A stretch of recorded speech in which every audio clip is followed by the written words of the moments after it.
Volvemos con Debate Jurídico, el programa del Colegio de Abogados de Pichincha y de la Facultad de Jurisprudencia de la Universidad Central del Ecuador.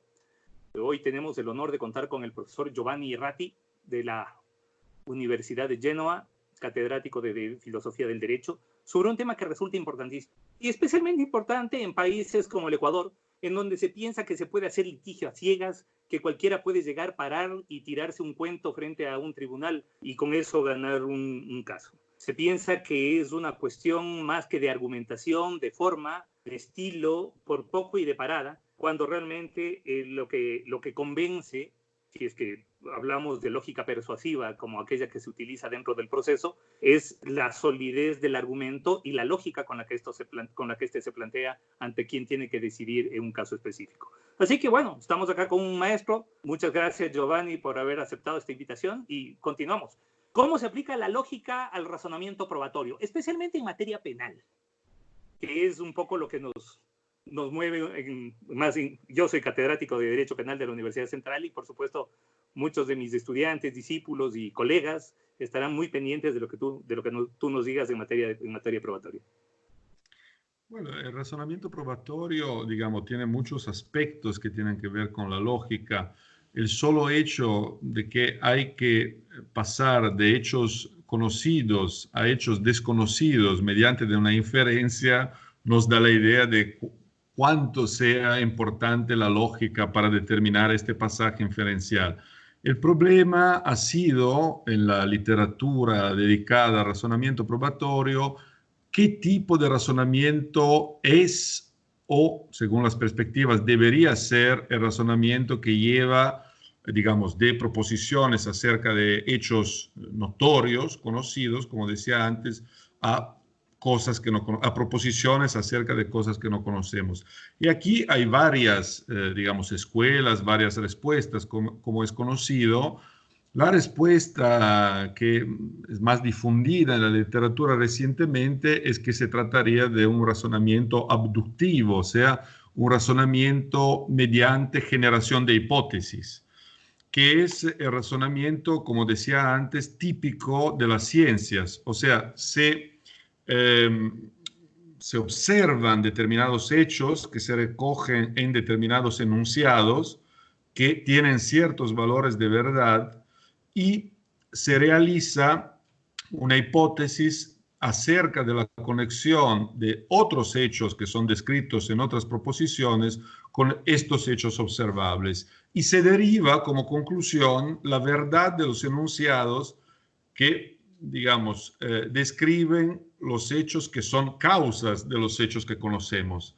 Esto, por ejemplo, es lo que ha pasado en los descubrimientos científicos con los movimientos de los planetas, ¿no? Los planetas se mueven de una cierta manera. Si esto es así, entonces podemos hipotizar que haya una fuerza gravitacional y de esto concluimos que haya una fuerza gravitacional. Obviamente esto en términos deductivos es una falacia, es otra falacia, digamos, además de la que así no mencionamos, pero a las cuales hicimos alusión anteriormente. Esta falacia es la falacia de la afirmación del consecuente, ¿no? Y entonces es un razonamiento deductivamente atacable, pero es un razonamiento fundamental porque sin este tipo de razonamiento no podemos tratar de ampliar nuestra base de datos.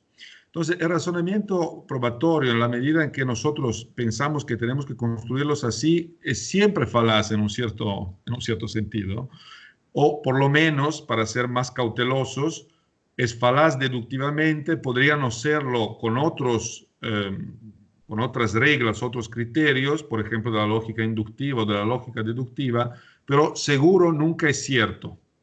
Nunca nos lleva a conclusiones ciertas y concluyentes. Entonces, digamos, lo que ocurre en el mundo cognoscitivos a secas es que se trata de llegar a la conclusión que más fundamentación tiene, que más, digamos, elementos tiene en su apoyo. En el derecho, normalmente hay normas que ponen criterios, ¿no? Los famosos umbrales, ¿no? La valoración, los estándares de valoración de la prueba que, digamos, en la ciencia normalmente son puestos por la ciencia o por la comunidad científica, en el derecho son puestos por el derecho. Y entonces, digamos, ahí pueden haber varias hipótesis, varias explicaciones que tienen un determinado apoyo, pero la que gana es la que llega de alguna manera, digamos, que logra llegar al estándar de prueba requerido. Y pueden haber buenas hipótesis, pero ninguna de ellas puede llegar al umbral requerido, con lo cual tenemos una situación bastante peculiar en el derecho, que se requieren conclusiones que tienen un apoyo no solo lógico, sino que sea el grado de apoyo que el mismo derecho requiere. Y este es un elemento muy interesante sobre el cual, digamos, muchos colegas, por ejemplo, el mencionado profesor Ferrer ha trabajado muchísimo y nos ha explicado cuál es la interacción entre el ámbito normativo del problema de razonamiento probatorio y el elemento, digamos, de razonamiento fáctico, empírico. Y ha demostrado en varios escritos suyos que la idea de Bentham de que el razonamiento probatorio tenía que ser libre, la prueba tenía que ser libre, era una quimera, era digamos, un sueño no realizable, porque siempre necesitamos de fijar a nivel jurídico el umbral que tenemos que alcanzar para considerar probados determinados hechos, o mejor, considerar fundamentados ciertos enunciados probatorios. En cuanto a escuelas en materia probatoria, porque esto del derecho probatorio ha tenido un avance impresionante, tan es así que, por ejemplo, hoy por hoy hay maestrías como la que dirige el profesor Ferrer en Girona, que por cierto tienen una altísima demanda y que son muy, muy apetecidas, sobre todo por litigantes latinoamericanos, van mucho.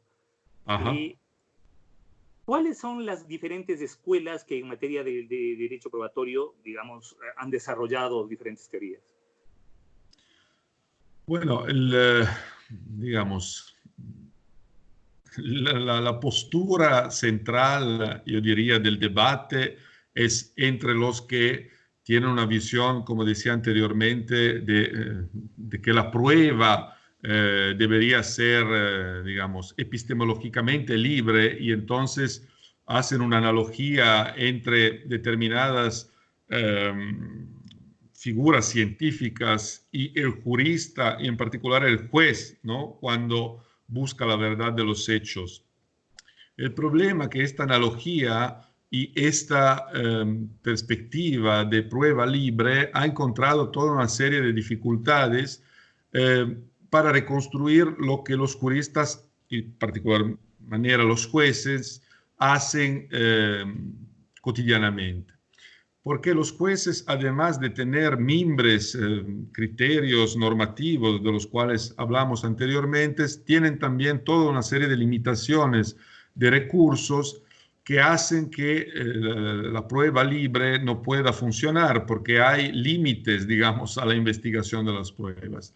Y entonces la idea que se está difundiendo es la idea, digamos, de otra analogía, ¿no? No la analogía del juez con el historiador, con el científico, con alguien que tiene toda la vida de frente para buscar la verdad de los hechos y tiene también, digamos, la posibilidad de buscar recursos de varias fuentes, sino que tenemos que buscar la verdad en un tiempo muy limitado, con recursos limitados, con las partes que nos piden llegar a una cierta conclusión. Y entonces la analogía que va en contra de la idea de la prueba libre y que es muy difundida en la teoría probatoria reciente es, por ejemplo, entre los juristas y los médicos, los doctores diagnósticos, que tienen más o menos, aunque sea una analogía, las mismas limitaciones, ¿no? Tienen que decidir en un tiempo muy limitado, con recursos limitados, digamos, con las partes involucradas que le piden determinadas cosas. Y entonces, claro, todo esto ha demostrado que el estudio de razonamiento probatorio, sin duda, es un estudio, digamos, de la parte lógica, ¿no?, de la parte inferencial de razonamiento de todo esto, pero no es la única.